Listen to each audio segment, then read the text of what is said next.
Right, Shalom Aleichem Rabbi Sai, and it is wonderful to see everybody, hoping that everybody is doing well. I apologize, I wasn't here last week. I was in Eretz Yisrael, just came back the wee hours of yesterday morning, so if I look a little bit tired, it's from being in Eretz HaKodesh, which I suppose, if there's ever a reason to be tired, that's a good reason. This afternoon, the learning is sponsored by Howard Levine. For this week, Lezecher Nishmas, Louis Tachman, Yehuda Aryeh Leib, Reb Alexander, his yahrzeit is the 11th of Kislev. His neshama should have an aliyah, and Be'ez Hashem Yisbarach, a limit should be in his zchus. There is an important sugya that is related to much of what we've been discussing in Rav Kook that requires a little bit of counterintuitive explanation, or investigation, if you will. There is an oft-quoted phrase, which is well grounded in Chazal, that you have all heard before. And the Hakdama to this phrase that you have all heard before is, whenever you have kids that are learning like Haschalas Gemara at some point in time. So you have a kid, these sheets over here, there you go. You have a kid that's learning like Haschalas Gemara, so he learns that there is a pasuk, good. So you have a pasuk, good, and then you have a Mishnah, and then you have a Gemara, and then sometimes you'll see that the Gemara will have a Machlokes Amoraim, and one of the Amoraim will then bring a Brisa or a Mishnah that disputes the other Amora. You'll have a machlokes, there'll be a bar peluksa, and you'll say the Mishnah says against you. So every kid, every katan has the same question, which is, okay, azma. So like, what's the big deal if an Amora disagrees with the Mishnah? Why not? He's a rabbi, let them fight it out. The fact that this rabbi is older than him, okay. Who decided that a Tana has more authority than an Amora? And that an Amora has more authority than a Gaon, and that a Gaon has more authority than a Rishon, and a Rishon than an Achron. It's questionable. We're in a different Tkufa now, probably. I think they say we're in the Tkufa of the Poskim now. I don't know. Maybe yes, maybe no. Melaktim. That's also, you see that what exact.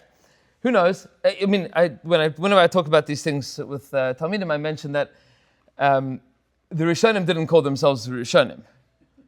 You understand, yes? That would have been a little bit ridiculous. And I think the Achronim were hoping that they were not the Achronim. Meaning these are things that, like, at some point in time you have to have some demarcation. But nevertheless, we have conventions. We have conventions in the world of limud.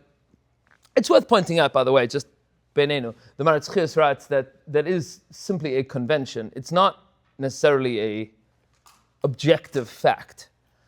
It's not like a Rishon is not allowed to argue with a Gaon. That happens all the time, meaning the Rambam disagreed with the Gaonim all the time. But strictly speaking, like an Amora could disagree with the Tana. And you have a few times Rav Tanu Palig, but practically speaking, the convention is not to. And after Talmud Bavli, the Rambam writes, nobody disagrees with Talmud Bavli.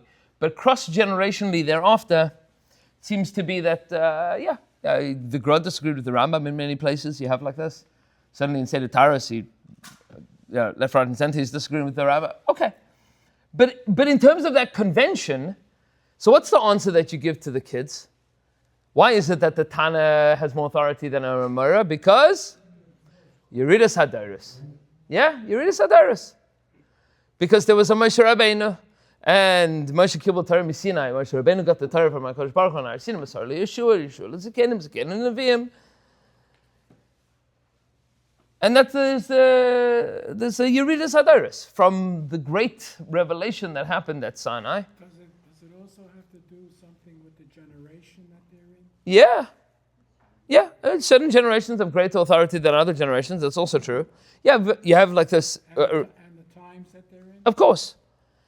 But in general, we have a regular understanding. We have, and this is well supported by many Ma'amar Chazal. Many Ma'amar Chazal. Famously, 2 weeks ago, Parshas HaTechiyah, the Medrash says, why is it that the Torah speaks so long, so extensively about all of the conversations that Eliezer had with Besuel and with Lavan and everything about getting a shidduch for Yitzchak when he's trying to get Rivka to come back to Eretz Yisrael with him. So there the Medrash Rabbah says that because the sichos, the conversations of the avadim of the avos are even greater than the Torah of their children. Meaning that even the Eved of Avram was greater than the Torah that was spelled out and developed later on, which is astounding on many levels. But it's very clear that Chazal have a very deep sensitivity to the value of our ancient ancestors. That this is not something that we take lightly. And that Bichlal, if you want to disagree with somebody that came in a previous generation, you have to have very, very, very broad shoulders to do so. That's not to say, by the way, that throughout the generations people did not. It's happened, but you have to have very broad shoulders to do it. You need to be very confident, and you need to have at least something to rely upon that comes from Darat Kufa, something before you, to be able to say, I'm going to disagree with what the Achronim before me spoke about and the Rishonim before me spoke about. And you see there's certain poskim that do this, or that did this, and some with far greater acceptability than others. Rav Moshe Feinstein, for example. What's an example of that, for example? So Rav Moshe had certain very, very bold tshuvas that where he was mekel in some areas and machmir in other areas. Famously, by the way, this the Alter Rebbe, who will be celebrating on Yat Kislev coming up. The Alter Rebbe said about himself that he will be zoche to Olam Haba because he was mekel that women should be able to be tovel in a warm mikveh on Leil Shabbos, which you have to jump through big hoops. What'd you say? Right. Meaning you have to jump through big hoops. But he said, I'll be zeich Olam Haba for that heter. I mean, this is the Alter Rebbe of the Tanya and the Torah and Torah and the Tanya and Shulchan Aruch Harav, like, because he was matir in that area and boldly so. And that's not to say that there are those that have not had things that they've said against previous Torahs. But bichlal, we understand that there is this concept of Yeridas HaDoros, which is interesting, because the Gemara also tells us the following, that our world, it's a famous Gemara, our world is 6,000 years. 6,000 years, and the first 2,000 years are Tohu, and the next 2,000 years are Torah, and then the next 2,000 years are Yemos HaMashiach. What does that mean, Yemos HaMashiach? We are currently in Tafshin Pei Vav. We don't yet have Mashiach. It means these are the times that Mashiach could come. The Gra famously said that if you don't have Mashiach, then it goes back to Tohu. It doesn't go back to Torah. That's, I think that has been probably borne out by anybody that has access to Jewish history. The Gra said that.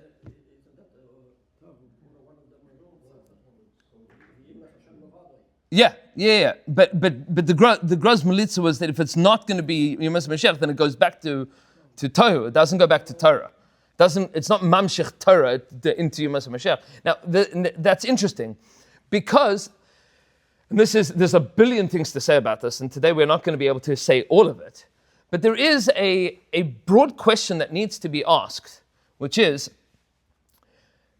does Mashiach come like bevas achas to a dar that's like we're yored and then like boom, all right, we hit rock bottom and Hashem says, okay, I guess it's kachaze, this is it?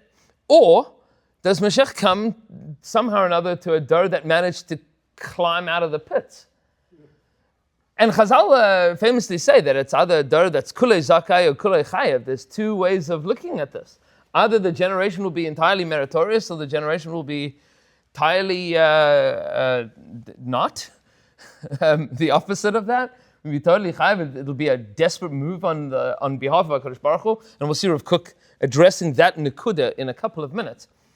But one has to then ask the question, and this is a important theological question, philosophical question, Jewish history question, halacha, Tanakh, just understanding of Klal Yisrael Bichlal, is if we understand as we do that we have this concept called Yeridus Hadaros, so then how does Mashiach come to this world of Yeridus Hadaros? Meaning, by dint of what are we going to be Zoche to Geula? Like, nobody here, I think, would have the audacity to say that our generation is doing better than our grandparents' generations. Maybe. Certainly their generation, their grandparents' generation, meaning, at what point in time do we say that, like, all right, we're now better than they had it? And if you open up a Tanakh, by the way, you see things kind of go up and down. There's like good kings and bad kings. So you have like, David HaMelech is Gevaldik, and Shlomo HaMelech is Gevaldik kimat until the end. Things were great. And then things got a lot less great, right? But then you have Chizkiyahu, that's like a very bright spot in this whole story. And Yoshiyahu, there's some good kings, and there's some bad kings. You have Achav and you have Menashe, like stuff gets rough. But it goes up and down. Bichlal, by us, can we necessarily say that like we were doing much better at some points, or has there been this constant downward spiral?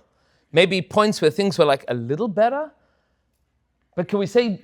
Yeah, but we're having more fun than our ancestors. For sure, we're having more fun. That's It's the best generation for the Jews. Yeah, there's certainly more fun to be had. We'll say that much. Things are definitely more comfortable. That's for sure true. Maybe that's not the parameter of doing better. I think. Yeah, you raise a good point. What does better mean?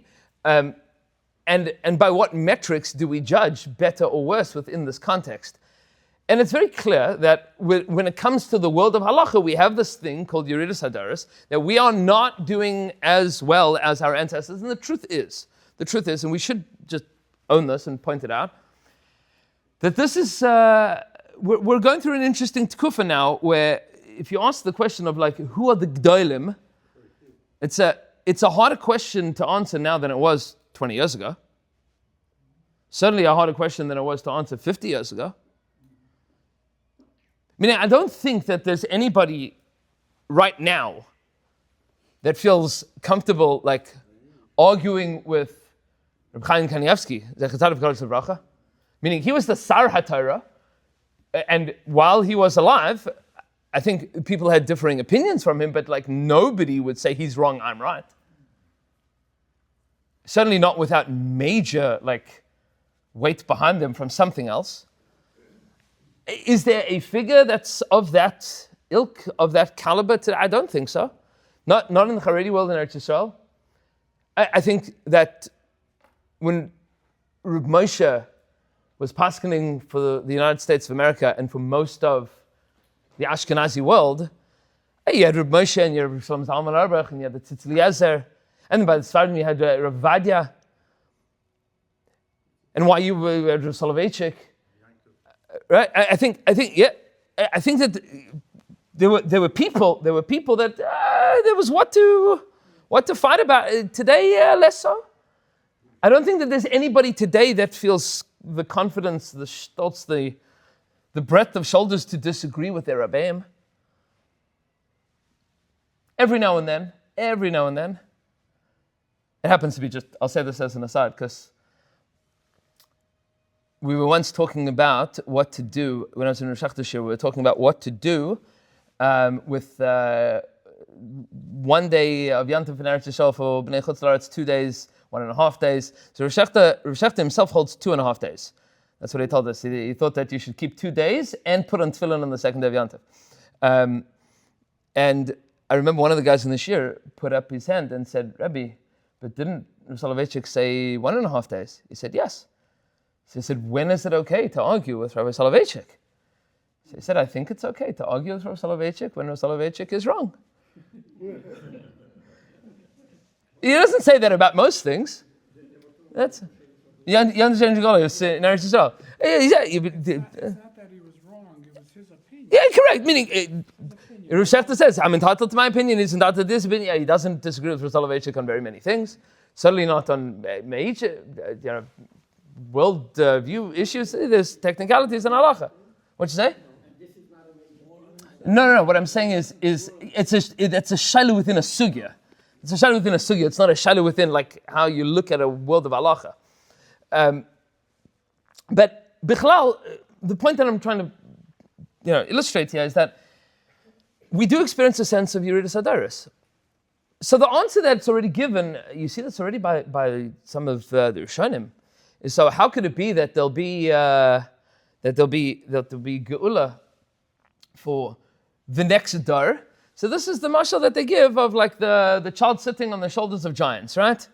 Is that like our avos and our ancestors, they got kimat, they got to the top of the mountain, and we jumped over. Like we'll be the dar, we'll be the tkufa that'll jump over, which is a beautiful mashal. It's a beautiful mashal. It doesn't answer what you mean when the Gemara says dar shukula zakai. What is that option?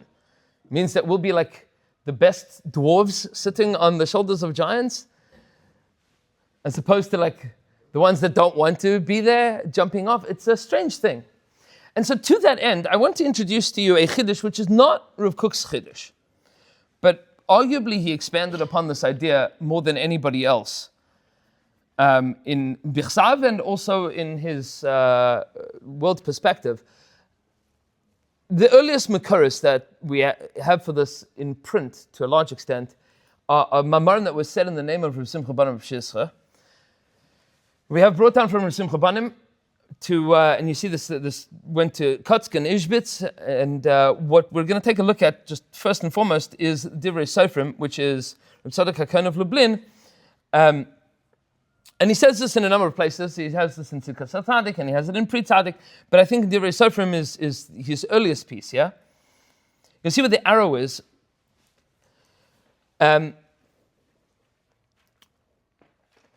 He writes as follows. The line under where the arrow is pointing, in the middle of the line, he says, V'chol dar vadar. In every generation, yesh kama v'kama nafshes miYisrael, shegodrim atzmam be'ize inyanim shenichnasu bahem l'nisayin.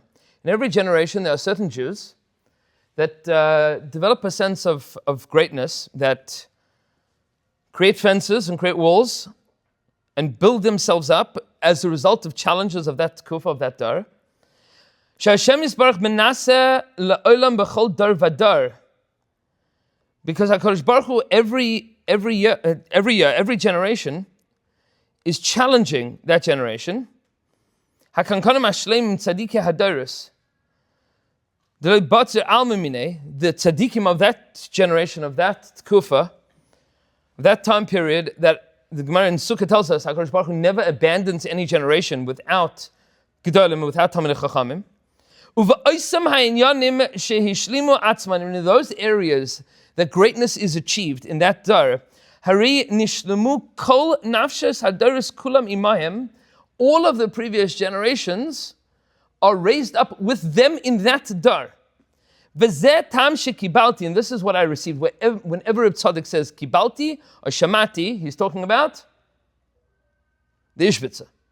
He's always talking about the Ishbitzer whenever he says kibalti or shamati, because the Ishbitzer was, he was Rabbi Muvik, certainly in Chassidus, but he was a little bit controversial in his time period, so he Kimat never mentions it by name.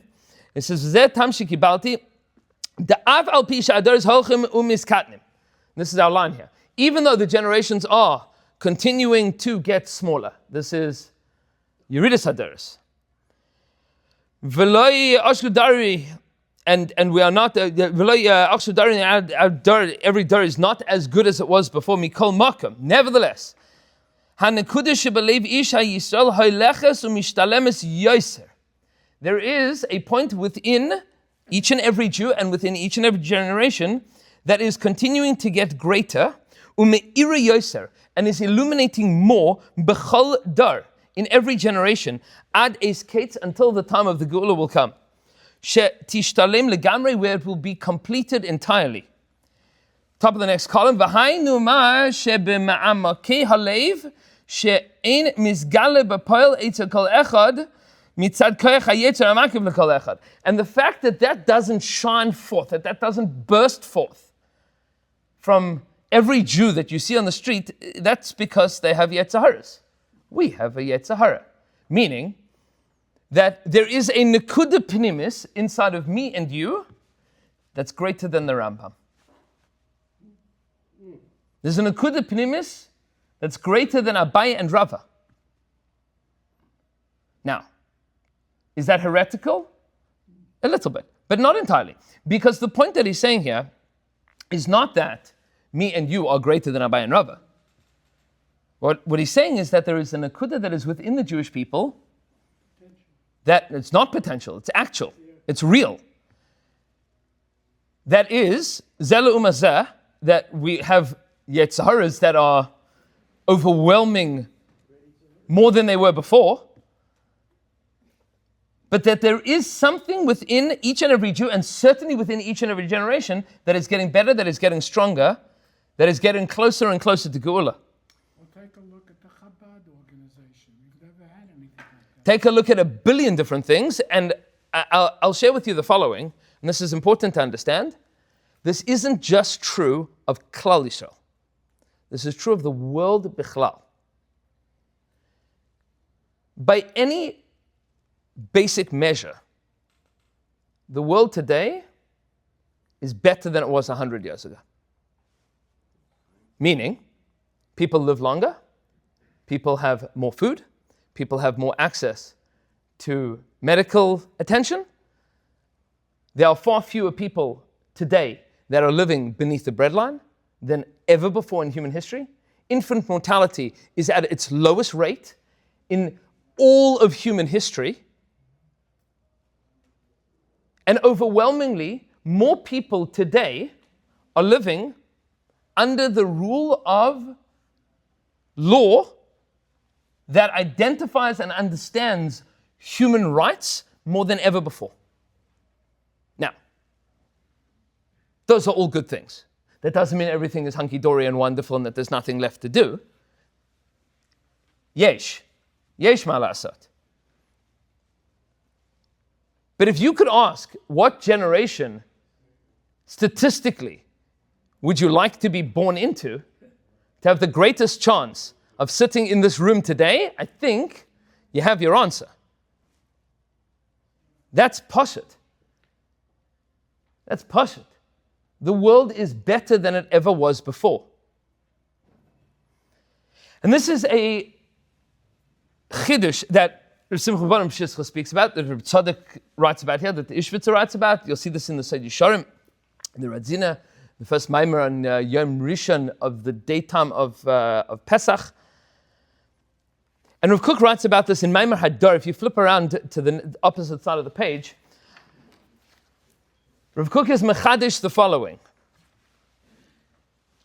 He says, Hasarayunai, al tishteichu v'al temu, don't be astounded. Top of the flip side of the page.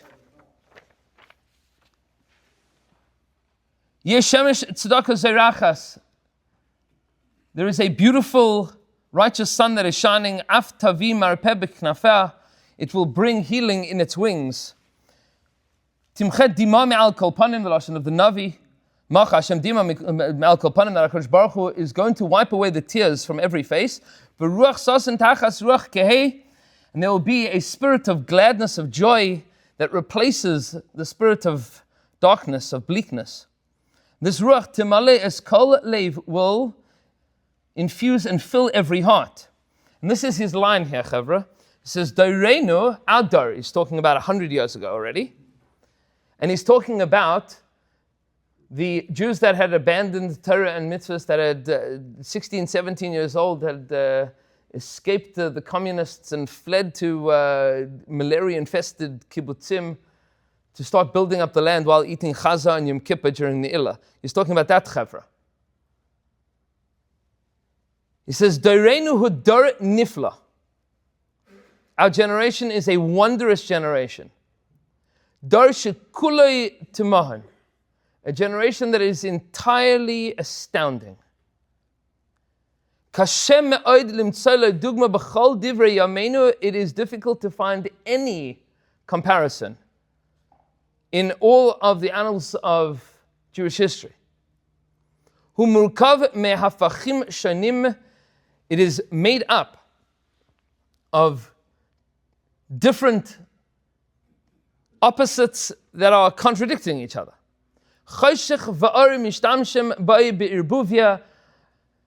Light and dark are muddled together.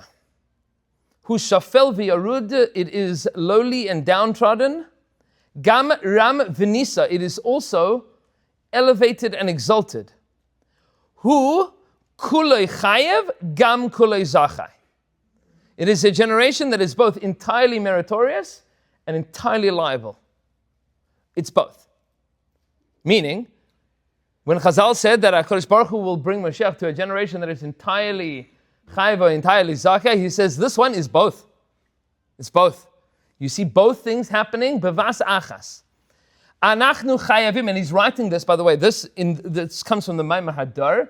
He's writing this as an attempt to explain the generation to his colleagues, to the Rabbanim that are saying, these people are oisfer for low life, good for nothing, terrible people that you have to stay as far away from as possible, and right? That you have nothing to do with them. These people are awful, and they are the reason that Torah is being destroyed. And Rav Kook is writing, yes, you are 100% right. And this is also the generation that's building Eretz Yisrael and that's bringing Mashiach. Both of these things are true at the same time. Gam kulei chayev, gam kulei zachai. Anachnu, he's talking about the Rabbanim. Chayevim la'amoid al oifyav. We need to understand who these people are, so that we can go out and help them. I mean, we need a chap that what's going on here is that whatever we thought it was going to be, whether it was going to be like Chasidim Shtarmlach that we're going to sing on the back of the wagon of the Baal Shem Tov all the way to Yerushalayim and the Beis HaMikdash would come down and fire, he said that's not what's going on here. And if we thought that it would be, tefillah that would, al kanfei nesharim, that's not what's going on. He says the thing that's happening is this thing. This is the thing that's happening. Is he describing the whole world? Yes. Or just Eretz Yisrael? Well, he's talking about the process of Geula, which for Rav Kook, and we'll discuss this many times, is a din in klal uprat to klal. Meaning that which is the prat is neged to the klal, and that which is the klal is neged to the prat. That it is individual and collective simultaneously, always, all the time. He's talking about the generation after World War II. He's talking about the generation before World War I. He's talking about the 1908, 1909. Before World War I, right. Yeah. He's talking about that dar. Now, there's a lot to say whether or not this description is still apropos 100 years later. Blumenthal's opinion is absolutely, if not more so. The Arabs are doing all the work now. Well, we've got a lot of people doing a lot of work. There's a billion things that are going on here. But the point that Rav Kook is explaining here is that we need to understand that this process of Geula happens simultaneously at the lowest point of Yeridas Hadaras and the highest point of Aliyas Hadaras, simultaneously. And he writes, and I'll just say this outside, because he says this in a number of places in a number of different ways, that this entire institution of Geula operates, and the mechanics of it operate, that there is Yeridas Hadaras with regards to the Gedolim. Meaning, a Tana is greater than an Amora. And an Amora is greater than a Rishon. And a Rishon is greater than an Achron. But that point of light that exists as the Manhige Hadar. That is diffused. There's Yeridus Hadaris, but where does that light go? It goes into the Klal. Meaning that what Klal Yisrael achieves throughout our history, as a collective, is not Yeridus Hadaris, it is Aliyas Hadaris. There's no one individual that's greater than the greatest individual in the previous dar. But the dar bichlal is greater than the previous dar. The light is diffused. And I have to tell you, I was just in Eretz Yisrael. I was just in Eretz Yisrael 2 days ago. There are more people learning in Eretz Yisrael today than any time, probably since Bayis Rishon. What you say? How many what? Nobody's a foreigner. If you're a Jew in Eretz Yisrael, you're indigenous. We spoke about that last time. What I'm saying is there are more Jews learning today. But it's kedai to understand. I think it's important to note that I think we are living in the wealthiest generation, probably since Shlomo HaMelech. Maybe just before the Spanish Inquisition, there was another point similar to this. Right. But I think Jews in the world today are wealthier than we've been since the days of Shlomo HaMelech. There's more Talmud Torah than the days of Chizkiyahu. And that's not to say, and I don't want to get political, but it's kedai to point out that Baruch Hashem Muzaycha, I'm going from here to teach 9th grade girls halacha. Double the amount of people that might have been learning in previous daras are learning now, because girls have the opportunity to sit and learn for a number of years as well. It's kedai to point out that there are more Jews that are learning Torah, that are Yodei Sefer, that are learning halacha than ever before. The Gemara says Chizkiyahu taught both boys and girls in his tkufa. But since then, we haven't had such a thing. We haven't had such a mitzvah. The Klal Yisrael had the capacity to do such a thing. And we never had an Air Force like we Absolutely. And it's kedai to understand when Rav Kook is writing that there is an aliyas hadaris in the Klal, that's what he's talking about. Meaning the geula is happening not by shining lights of individuals, but by a massive amount of infused and diffused light throughout us, throughout the world. And that's the nekudah of today, is to understand, this is the whole kunz of today's shir, is to understand that Yeridus Hadaris absolutely exists, as does Aliyas Hadaris. B'Hashem Yisbarach, to be continued next week.